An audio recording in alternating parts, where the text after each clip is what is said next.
And hello everybody, how you guys doing? Hope you're having a fantastic morning, afternoon, or evening, wherever you are in the big wide world. We are back, of course. We did take a couple days off, although I was competing, of course, in the CGC as well as the Lee Chess 960 qualifier for the Fisher Random Championship in Iceland. So we are back, you guys. It's gonna be a fairly chill stream. But we are going to be covering all the updates to drama. Now, a lot has happened in the last couple of days. I think the last time I streamed was Thursday. We spoke about the Fabiano podcast, the C Squared podcast, which dropped. I, of course, my interview with Fabiano and Christian, unrelated to that topic matter, was dropped today by the C Squared podcast. So we're going to start with a lot of stuff to cover. First, we're going to begin with Joe Rogan. So I have not seen this. Let's see, what did he say? It seems like apparently chess made its way onto the Joe Rogan experience. Let's listen in. You brought up chess earlier during jiu-jitsu. I didn't want to side rail this, but did you hear about this? Yeah, I know this whole story. If you don't know, there's this 19-year-old kid who's this chess prodigy, and he beat Magnus Carlsen, who's the #1 player. Denies you, chess grandmaster denies cheating by using anal beads. Which is hilarious. I think Elon was the reason why that rumor got spread, right? True. He's been someone offered him to try to play naked, $1 million to play naked to see if he could still do it. Oh my god! Well, I mean, even if you Naked played is naked, you still naked with a camera up your asshole. Yeah. Some guy that doesn't know how anal beads works came up with that idea. Play with your back arched. So this kid who beat the world #1 Magnus Carlsen, he started out cheating when he was a kid. So when he was 12, he cheated on chess.com. And apparently, what is their assertion? What are they saying, that he's cheated the whole time? Yeah, when I heard the story first, I heard that he had a track record of it, but right. This is a very unique way of cheating, I believe. Oh, the anal beads thing? Morse code. Yeah, but I don't think there's no one evidence, right? No, that's just people saying, being silly, yeah, trying to sell clicks. But the thing that's real is that this guy did admit that he cheated earlier in his life. And he was saying how he had cheated. So actually, it's kind of amazing. Like, even Joe Rogan realizes that that of course the whole beads thing is complete nonsense. But the thing is, it started in the Chess Bra chat. Somebody, I think, mentioned it. Then, of course, Eric had that classic reaction to it. And then, of course, Libbo retweeted that, which then, of course, caught Elon's attention. Elon Musk retweeted, and then the whole story completely spun wildly out of control. So that's actually like the chain. That's how it got to where it is in terms of anal beads specifically. Let's keep going. When he was younger, right? I'm looking for some other proof of that right now as you're saying it. I just read that or heard it when I was looking into this the other day. I'm pretty sure that's what was said. Is it just AI? Because AI is so much better at chess than humans now. I don't know how he cheated, but what I would assume one would do if they wanted to cheat at a chess game online is these guys they memorize all the patterns and the grids and all the moves and where things go. And they could just do a separate game that's not connected to the internet right next to it with all those pieces, and the game would suggest what to do. I'm sure now that's actually kind of crazy, because obviously you guys can tell that Joe Rogan, he's not somebody in the chess world. He doesn't understand it, and he's getting little pieces wrong, but he essentially is right in what he's saying here, which is, it's not that you set up a board, but basically it's just, you have like a second computer or on your phone, you have the game, and then of course you connect the chess engine, and that's how you see it. So even though obviously he's not somebody who's a chess player, he basically understands the method essentially. Don't freeze Joe like that. Okay, sorry. But yeah, like, he clearly does not understand chess, but what he says is right. It's just the way that he is explaining it isn't completely accurate in chess terms. There's like way more sophisticated ways of cheating that these guys could utilize if they wanted to. But if you're a chess person and you have a game that's playing on, you could recreate that game next to it easily. So if you just recreated that game with some sort of a computer system, the computer would say, "Oh, do that, dummy." Super easily, yeah. Put that shit over there, and then you do it. Like, I'm sure there's ADCC, like a time everyone limit was so young, that they have to like get, Baby right? Shark. Is that how it works? Yeah, the little thing you hit. Is it all speed chess? Yeah, I think so. I think there's a time limit. Always? Yeah, I have no idea. It's a stock jock for the raid with 383 people. Thank you so much. Say it like you really mean it. Chess is a scary game. So he had been banned from a site. Chess.com. Yeah, for cheating and banned from playing in prize money tournaments for a period of time. He made some other comments about grandmasters in general having sort of closed-door conversations speculating that Hans might be cheating. And then the next day, sort of the ball started to unravel, and people were speculating about what was going on, and that's where things took off. He was the lowest ranked player at that tournament. Then he beat the top ranked player in the world. That's why people are going crazy, I guess. Well, I think the people that believe he's really good, the people that believe he was legitimate in that tournament, are believing that he's obsessed with chess, that he's playing like 16 hours a day for years, and now he's reached like this very, very high level. When you hear him talk about chess, he obviously knows a lot about chess. But the people that are that's actually really funny, by the way. That's really funny what he just says there, because one of the things that I think everybody thought was a little bit surprising is specifically the way Hans was talking about chess. So it's kind of funny when Joe's like, Joe Rogan basically says he's like, he clearly knows a lot of the way he's talking about chess. That is actually pretty funny to hear, because that's one of the things that is like the strangest things for anybody who's been following the saga for the whole time. Anyway, let's keep going. Suspicious, they're right too, because he did cheat a lot. Like, he cheated more than once. Like, it's not like a thing he's never done before. He did once and he felt real bad and said never again. No, it's like he was cheating. So he's obviously, at least a few years ago, was full of shit. How does a rumor like the anal Oh my beads gosh, thing really wow, get started, okay. though? Guys Like like someone was in the restroom, someone was in the bathroom, and they're like, "Ugh." If you want me to move the queen, give me a prostate orgasm. Also, Yeah. like, Ooh, checkmate. Oh, how much studying would you have to do about Morse code? It seems like you'd really have to learn that. That seems like that would take some time too. Like, there'd be a trail of evidence of you learning Morse code. Anyway, I think that's the end of the video. So yeah, I mean, we're going to be covering a lot of stuff today, you guys. We're just starting with more on the light side again, like we did the other day. Yeah, I mean, the thing is, it's quite interesting what he's saying, how, like, you know, the fact that Hans did cheat in the past, and I think he's sort of speaking to how that does make people suspicious going forward. Secondly, people are asking, would I ever go on? Of course I would gladly go on. I'd gladly go on the Joe Rogan Experience. It's probably one of the very few podcasts that I like. That and probably Hot Ones are the two that I'd love to be on. Those are probably the top two by a big margin. I know Lex Fridman wanted to have me on. Nothing's really come of that yet, but maybe Lex as well. We'll see down the road. So all right, so this is where we want to start. So we're going to keep moving along. Like I said, you guys, we're going to be covering a lot of stuff. I know some people were talking about the they're talking about the 100%. We will get to that later on as well. So let's keep going. So next up we have an article. Let me change the scene. Where did I put it? I put it somewhere. There we go.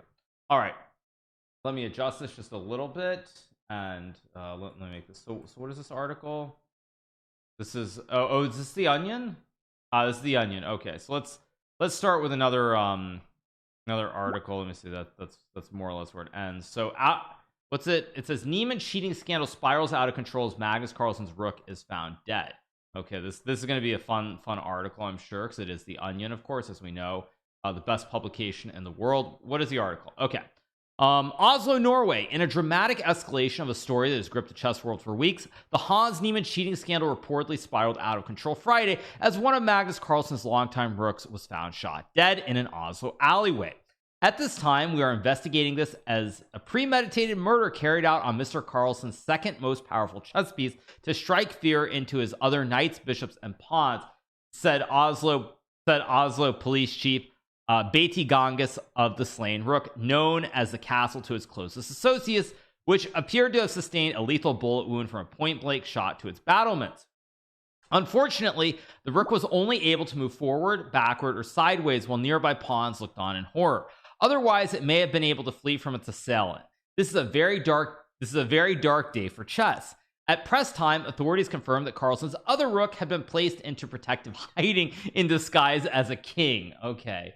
So this of course is just for the laughs, the lulz, a real crime story. Well, you know, it's funny because I actually, when I was younger, I used to read the Joe Nesbo. I might be mispronouncing his name, but he's like a Norwegian crime writer, and I read his books about Harry Hole the detective. So like I have read some Norwegian murder mystery stuff. Joe Nesbo, yes, Joe Nesbo. Okay, so let's keep going. That was the second bit.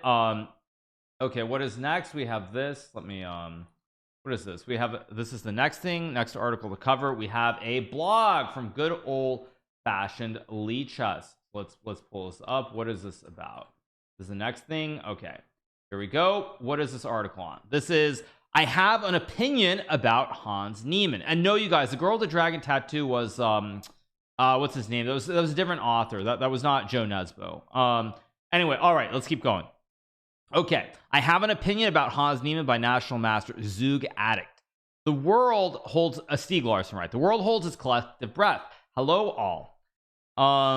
As you are no doubt aware, a scandal has recently rocked the chess world, and I, as a chess player with limited knowledge of the individuals involved and zero conceptions of statistics, artificial intelligence, advanced cheating techniques, and human nature in general, would like to give my opinion on Hans Niemann that without question needed to be said, and moreover preferably spread to all corners of the internet. Okay, first off, let me assure you that I've never gone over every game of Niemann's, both over the board and online, listened to every interview, spoke with several foreign accent experts including myself, and conducted extensive research at my own financial expense upon the manufacture, design, and bodily placement options of all commonly available electronic bead products. I have also rented several movies to better acquaint myself on the practical considerations of certain allegations against Mr. Niemann.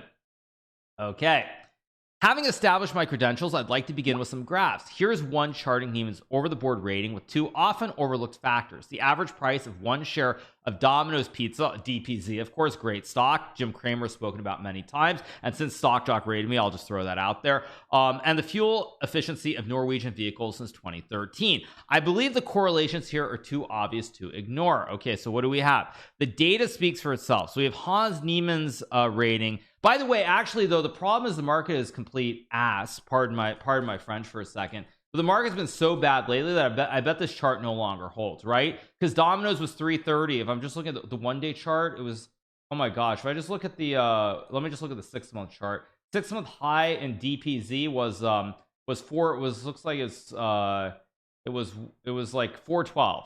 So the it was 412. So actually the problem with the chart is that DPZ has actually gone off the cliff since then.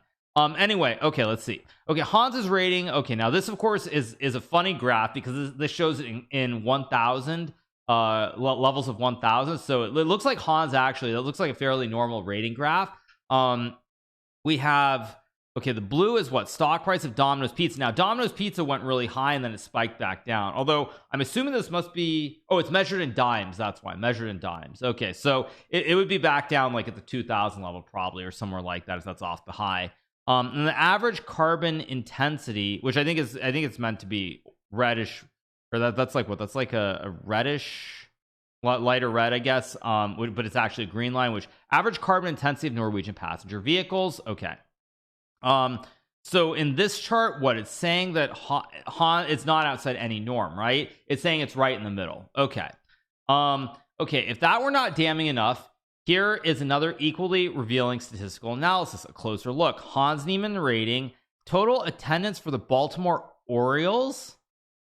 Orioles attendance dropped off, but now it's back at 2019 levels, but it's still way below where it was in 2014, which is kind of interesting, actually, as a baseball fan. Okay, so there's this. Then gross domestic product, the GDP of France. So yeah, I know COVID happened. I was actually trying to compare to 2014 though, back when the chart was when it was higher. Okay, so I don't understand what again, it looks like it's pretty much in the middle, right? So let's see.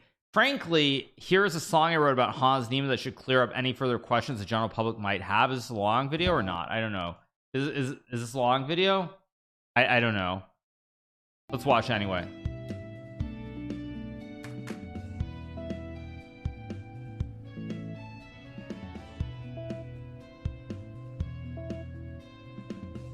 Not since Robert James has there been someone like this, with such a giant brain atop the rating list.